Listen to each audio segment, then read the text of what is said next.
ইসলামে আঙ্গুল ফোটানো নিয়ে কোনো বিধিনিষেধ আছে কিনা দয়া করে উত্তর দিলে উপকৃত হবে। মেয়েদের পিরিয়ডের সময় কি দরুদ শরীফ পড়া যাবে, আর পিরিয়ডের সময় কি ওযু করে তাসবিহ পড়া যাবে? আজানের সময় বাথরুমে থাকাকালীন অবস্থায় কি আজান উত্তর দেওয়া যাবে? প্লাজো গেঞ্জি পরে নামাজ হবে কি না? মাছের আইশ বা রক্ত কাপড়ে লাগলে নামাজ হবে কিনা? কাঁকড়া খাওয়া জায়েজ হবে কিনা? এমন কোন আমল আছে কি যেটা সারা রাত আমাদের শয়তান এবং খারাপ জিন থেকে হেফাজত করবে? মরার আগে দাফনের জায়গা নির্দিষ্ট করে যায় অনেকে, এটা ঠিক কিনা? তাড়াতাড়ি বিয়ে হওয়ার দোয়া আছে কিনা? পশ্চিম দিকে পা দিয়ে ঘুমানো যাবে কিনা? আকিকার সময় বাচ্চার মাথার চুল ফেলে দেয়া কি সুন্নাত? গোসল করার পরিস্থিতি না থাকলে ওযু করে ফরজ নামাজ আদায় করা যাবে কি না? কোন পুরুষের স্ত্রী মারা গেলে বা ডিভোর্স হয়ে গেলে সেই পুরুষ কতদিন পরে আবার নতুন করে বিবাহ করতে পারবে? মেয়েরা কবর জিয়ারত করতে পারবে কিনা? মেয়েদের চুল কাটার বিধান কি, কতটুকু কাটা যাবে? এমন কোন আমল আছে কিনা যেটা করলে রিজিকের ব্যবস্থা হবে? তাহলে চলে যাচ্ছি আপনাদের জিজ্ঞাসার জগতে। মঞ্জুরা সুলতান আপনি জানতে চেয়েছেন মেয়েদের পিরিয়ডের সময় কি দরুদ শরীফ পড়া যাবে? উত্তর হলো পড়া যাবে। আর পিরিয়ডের সময় কি ওযু করে তাসবিহ পড়া যাবে? ওযু জরুরি না, আপনি বিনা ওযুতেও তাসবিহ পড়তে পারবেন এবং দরুদ পড়তে পারবেন, কোনো অসুবিধা নেই। ইসরাত বর্ণা আপনি জানতে চেয়েছেন আজানের সময় বাথরুমে থাকাকালীন অবস্থায় কি আজান উত্তর দেওয়া যাবে? উত্তর হলো না। বাথরুমে যেহেতু আল্লাহর নাম নেওয়া এবং জিকির করা হাদিসে নিষেধ রয়েছে, অতএব আপনি বাথরুমে বসে এই কাজটি করতে পারবেন না, বরং সেখানে বসে যথাসম্ভব আপনি মনে মনে জিকির করতে পারেন। বের হয়ে যদি আজান পান তাহলে সেক্ষেত্রে আপনি বের হওয়ার উত্তর দিতে পারেন। ফাতেহা জান্নাত জানতে চেয়েছেন প্লাজো গেঞ্জি পরে নামাজ হবে কি না বড় হিজাব পরে? হিজাব যদি উপরে বড় পরা থাকে তাহলে সেক্ষেত্রে নামাজ হয়ে যাবে, এতে কোনো সন্দেহ নাই। কিন্তু প্লাজো গেঞ্জি কি সেটা তো আমার আসলে জানা নেই। প্লাজো পাজামা আমি চিনি, সে বিষয়ে আমাদের বক্তব্য আছে।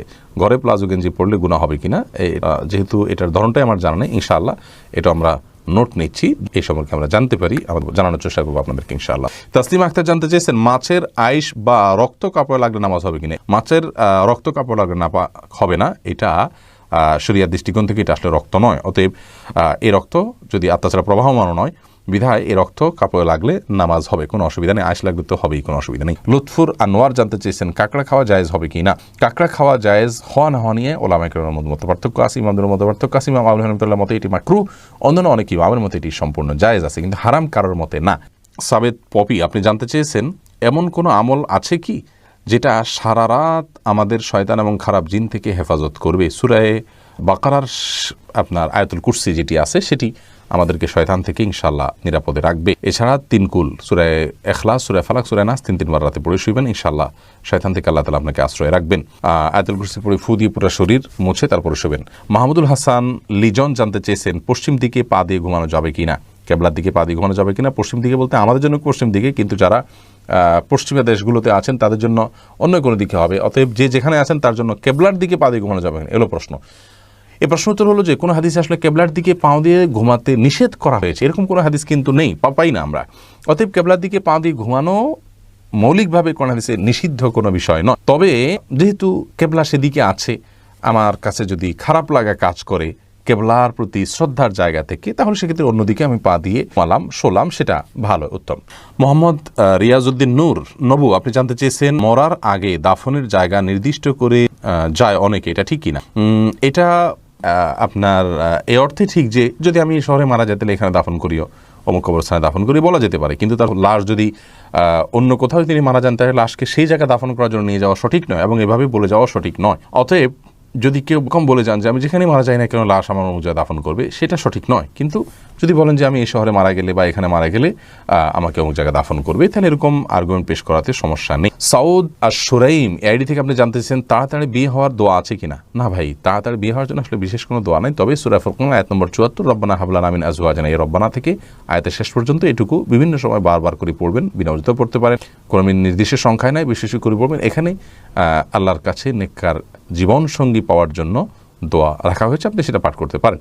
কিন্তু স্পেসিফিকলি কোনো আমল নাই যেটা আমল করলেই আপনার দ্রুত বিয়ে হয়ে যাবে। আপনি উপার্জন করবেন, অভিভাবকদেরকে বোঝাবেন এবং কোন পরিস্থিতি আপনার কী করণীয় কোনো আলেমের কাছ থেকে ডিরেকশন নিয়ে আপনি ডিসিশন নেবেন, ইনশাআল্লাহ বিদিনিল্লাহ আল্লাহ রাব্বুল আলামিন সহজ করে দিবেন। সুলতানা পারভিন জানতে চেয়েছে আকিকা আর সময় বাচ্চার মাথার চুল ফেলে দেয়া কি সুন্নাত? দেখুন, আকিকার সময় বাচ্চার মাথার চুল ফেলে দেয়া এটা 7ম দিনে করা সুন্নাত। আজকাল ডক্টরগণ নিষেধ করেন এবং এটাকে তারা ক্ষতিকর মনে করেন। ডক্টরগণ সব কিছু তারা বুঝে ফেলবেন এমনটি নয়। বিজ্ঞান চলমান একটি বিষয়, অর্থাৎ বিজ্ঞানের যে বিভিন্ন ধারণা এগুলো আপনার পরিবর্তন হতে থাকে এবং পরিবর্তন হওয়াটা একটা চলমান ইস্যু। তারা আজকে যেটাকে ক্ষতিকর মনে করছেন কিছুদিন পরে হয়তো উপকারী মনে করবেন, কিন্তু ওহী থেকে যে জ্ঞান এসেছে সেটা অপরিবর্তনশীল। সেখানে আপনার ভুলের কারণে কোনো কারেকশন করার মতো কোনো অপশন নেই, যার কারণে এটা করা যাবে। হ্যাঁ, কোথাও যদি আপনি এমন কোনো জায়গায় আছেন যে সেখানে এটা করতে পারবেন না, তাহলে জরুরি না, ফরজ ওয়াজিব কিছু না, সুন্নাহ, আপনি পরবর্তীতে করলেও করতে পারেন। শাহাবুদ্দিন সরকার জানতে চেয়েছেন ফরজ গোসল করার পরিস্থিতি না থাকলে অজু করে ফরজ নামাজ আদায় করা যাবে কি না। পরিস্থিতি নাই বলতে কি, যদি এমন হয় আপনি যেখানে আছেন সেখানে দীর্ঘ 2-3 মাইল এরিয়া পর্যন্ত কোনো পানি নেই, অথবা আপনি পানি আনতে পারেন সেরকম কোনো ব্যবস্থাপনা নাই, পায়ে হেঁটে মাইল যাওয়া ছাড়া উপায় নেই, তাহলে সেক্ষেত্রে আপনি তায়াম্মুম করতে পারেন। অল্প পানি থাকলে সেটা দিয়া আপনি অজু করলেন। কিন্তু পরিস্থিতি নাই বলতে লোকজন দেখে যাবে, আপনার কাপড় ভিজে যাবে, দ্বিতীয় কাপড় নাই, ভেজা কাপড় দিয়ে আবার নামাজ পড়তে হবে, বা এরকম কোনো কজ যেগুলো আসলে আপনার জন্য কঠিন হলেও অসম্ভব নয়, তাহলে সেটাতে সেই পরিস্থিতিতে আপনার এটা চলবে না। আর ফরজ গোসলের বিপরীত হলো মূলত তায়াম্মুম। যদি করতে না পারেন তাহলে সেক্ষেত্রে আপনি তায়াম্মুম করবেন। নাদিয়া আক্তার আপনি জানতে চেয়েছেন কোনো পুরুষের স্ত্রী মারা গেলে বা ডিভোর্স হয়ে গেলে সেই পুরুষ কতদিন পরে আবার নতুন করে বিবাহ করতে পারবে। পুরুষ আপনার কমপক্ষে 3 দিন পর্যন্ত তিনি তো অবশ্যই শোক পালন করবে, তার স্ত্রী মারা গেছেন, তারপরে তিনি চাইলে বিবাহ করতে পারবেন।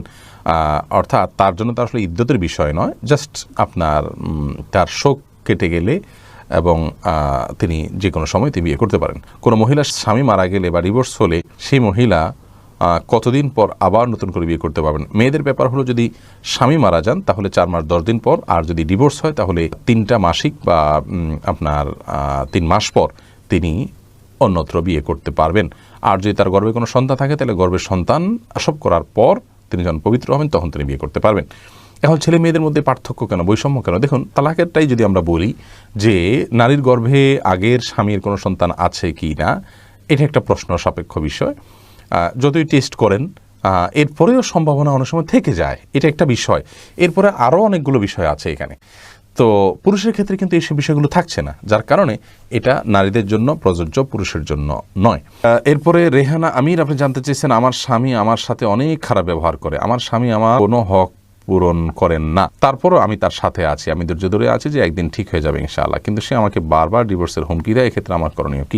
আপনার স্বামীকে কাউন্সেলিং করানো উচিত, কোনো ভালো আলেম, কোনো ভালো মানুষের কাছে নিয়ে তাকে বোঝানো উচিত। তিনি যে ভুল করছেন, তিনি যে অন্যায় করছেন, তিনি যে গুনাহ করছেন, এই জিনিসটা তাকে যদি বোঝানো যায় ইনশাআল্লাহ বিদিনিল্লাহ এই সমস্যার সমাধান হবে বলে আমরা আশা করছি। আর যদি তাতে কাজ না হয় তাহলে সেক্ষেত্রে আপনার এই অধিকার আছে, আপনি চাইলে তাকে আপনি তার সাথে ছড়াছাড়ির উদ্যোগ আপনি নিতে পারেন যদি আপনার জন্য সেটি অসহনীয় পর্যায়ের হয়। এস এম মঈদ আপনি জানতে চেয়েছেন ইসলামে আঙ্গুল ফোটানো নিয়ে কোনো বিধিনিষেধ আছে কিনা, দয়া করে উত্তর দিলে উপকৃত হব। সালাতের মধ্যে নামাজরত অবস্থায় আঙ্গুল ফোটানো নিষেধ আছে। এক তো হলো এটা নামাজের মনোযোগের খেলাফ, নামাজের মধ্যে যে আমাদের খুদু অবলম্বন করতে হয় একেবারে একাগ্র চিত্তে এবং আপনার ধীরস্থির এবং আপনার স্থির ভাবে সালাত আদায় করতে হয়, সেই স্থিরতার খেলাফ এই আঙ্গুল ফোটানোটা, এই জন্য এটা হাদিসে নিষেধ আছে এবং এটাকে মাকরুহ বলা হয়েছে। তবে মৌলিকভাবে আঙ্গুল ফোটানোটা যেহেতু অস্বাস্থ্যকর একটি বিষয় এখন আমরা বিজ্ঞান থেকে এটি জানতে পারি, অতএব প্রয়োজন ছাড়া বলতে এই সালাতের বাইরেও আপনার আঙ্গুল ফোটানো অনুচিত, কিন্তু শরীয়তে বা বিধিনিষেধটা শুধু সালাতের জন্য রয়েছে। সালাতের বাইরে কেউ আঙ্গুল ফোটালে সেটি নিষেধ হবে এরকম কোনো কথা নেই। শরীফা জানতে চেয়েছেন মেয়েরা কবর জিয়ারত করতে পারবে কিনা। না বোন, বিশেষ করে একটা হাদিসে আছে যে নবী সাল্লাল্লাহু আলাইহি সাল্লাম যারা অনেক বেশি মহিলাদের মধ্যে কবর জিয়ারত করে তাদের উপরে ভর্ৎসনা করেছেন। তো এই হাদিস থেকে কেউ বলেছেন যে অনেক বেশি না করলে মাঝে মধ্যে গেলে জায়েজ আছে, কিন্তু বেশিরভাগ ওলামায়ে কেরামের মত হলো, সংখ্যাগরিষ্ঠ ওলামায়ে কেরাম কোরআন হাদিসকে অ্যানালাইসিস করে যেটি বলেছেন, যে মতটি ব্যক্ত করেছেন তা হলো মেয়েরা কবর জিয়ারত করবেন না। তবে কবরের অদূরে পাশে, ওয়ালের পাশে দাঁড়িয়ে তারা আপনার তাদের প্রিয়জনের জন্য দোয়া করা, সালাম পেশ করা এগুলো করতে পারেন, কিন্তু কবরস্থানে তারা প্রবেশ করবেন না। এর অনেক কারণের একটা হলো তারা খুব আবেগপ্রবণ হয়ে থাকেন, ভেঙে পড়েন, পুরুষদের গ্যাদারিং অনেক বেশি থাকে, এই যে বিষয়গুলো, এই বিষয়গুলো সহ আরও অনেক কারণে তাদের কবর জিয়ারত করতে নবী সাল্লাল্লাহু আলাইহি ওয়াসাল্লাম নিষেধ করেছেন বিভিন্ন হাদিসে। এমডি সালমান কোরাইশি আপনি আমাদের ইউটিউব চ্যানেলে প্রশ্ন করেছেন যে মেয়েদের চুল কাটার বিধান কি, কতটুকু কাটা যাবে? মেয়েদের চুল আপনি কাটতে পারেন যদি সেটা পুরুষের মতো হয়ে যাচ্ছে, পুরুষ মেয়ে পার্থক্য করা যাচ্ছে না, এতদূর যদি না কাটে, এবং কোনো ফাসেক মেয়েদের যারা চুলের বিভিন্ন স্টাইল করে কেটে তাদের সাথে সাদৃশ্য গ্রহণের উদ্দেশ্যে বা সাদৃশ্য হয়ে যায় সেরকম যদি না কাটেন, আপনার কথার কথা আপনি 2 ইঞ্চি 4 ইঞ্চি কাটলেন, বেশি লম্বা হয়ে যাচ্ছে, আপনার জন্য কন্ট্রোল করা কঠিন হয়ে যাচ্ছে, আপনি কাটতে পারেন। উম্মুল মুমিনিনদের কেউ চুল কেটেছেন, এটি বিশুদ্ধ হাদিস দ্বারা প্রমাণিত। অতএব এইটুকু আপনি কাটতে পারেন, কিন্তু কাটতে কাটতে যদি একেবারে পুরুষের মতো করে ফেলেন তাহলে সেটা উচিত নয়, কারণ পুরুষের সাথে সাদৃশ্য গ্রহণকারী নারীদের প্রতি আল্লাহ লানত বর্ষিত হয়েছে। ঠিক একইভাবে মেয়েদের সাথে সাদৃশ্য গ্রহণকারী পুরুষদের প্রতিও আল্লাহ তাআলার লানত বর্ষিত হয়েছে। এমনি সুজন আহমেদ জানতে চেয়েছেন এমন কোনো আমল আছে কিনা যেটা করলে রিজিকের ব্যবস্থা হবে। অনেকগুলো আমল আছে এবং এই বিষয়ে আমাদের অনেকগুলো ভিডিও, বক্তব্য আছে, লেখনী আছে, আমাদের পেজে চ্যানেল আপনি খুললেই পাবেন। একটা গুরুত্বপূর্ণ আমল হলো যে আপনি খুব বেশি সাধনা করবেন, সালাতের সঙ্গে সঙ্গে বের হয়ে যাবেন এবং সিরিয়াসলি দুনিয়ার হালাল উপার্জন করার জন্য আপনি দুনিয়ার বিভিন্ন প্রান্তে ছড়িয়ে পড়বেন এবং পরিশ্রম করবেন। অনেক মানুষ আছেন অলস এবং মানে খুব বেশি পরিশ্রম করতে রাজি না এবং অনেক পেশায় কাজ করতে রাজি না, ওনার প্রেস্টিজ ইস্যু থাকে, এগুলো থাকা উচিত নয়। আপনি হালাল উপার্জনের জন্য প্রচণ্ডভাবে পরিশ্রম করবেন, এটা হলো প্রথম কাজ। দ্বিতীয়ত হলো অনেকে আছেন যে হালাল উপার্জন বলতে বিশাল ফিগারের ইনকাম বুঝে থাকেন। দুনিয়াতে বেঁচে থাকার জন্য আমার সাধ্য অনুযায়ী আমি চেষ্টা করবো, আল্লাহ তাআলা আমাকে যতটুকু রিজিক দেয় আমি সেটার উপর আলহামদুলিল্লাহ বলবো। এটাই আমাদের হওয়া উচিত। আমি আমার নিজেকে ডেভেলপ করার চেষ্টা করব, কিন্তু টার্গেট বানিয়ে নিলাম যে হালাল উপার্জন মানেই হলো 50,000 টাকা স্যালারি, আমি 10-20 হাজার টাকা পাচ্ছি, 5,000 পাচ্ছি, সেটাকে আমি মনে করছি যে না এইটাকে আমার জীবনে চলে নাকি। তো এই দৃষ্টিভঙ্গি আমাদের পাল্টাতে হবে, আল্লাহ তাআলাই আস্তে আস্তে বরকত দিবেন। তৃতীয়ত আমল বলতে ওই যে নামাজের পরপরই আল্লাহ তাআলা বের হইতে বলেছেন, অতএব খুব দ্রুত নামাজ শেষ করে বের হয়ে উপার্জন শুরু করতে হবে সালাতের পরপর। আর আত্মীয়তার সম্পর্ক রক্ষা করলে জীবনে বরকত আসে উপার্জনের মধ্যে, এবং বরকতের 10টা চাবি নামে একটা ভিডিও আছে, বিস্তারিত সেখানে আপনারা শুনে নেবেন।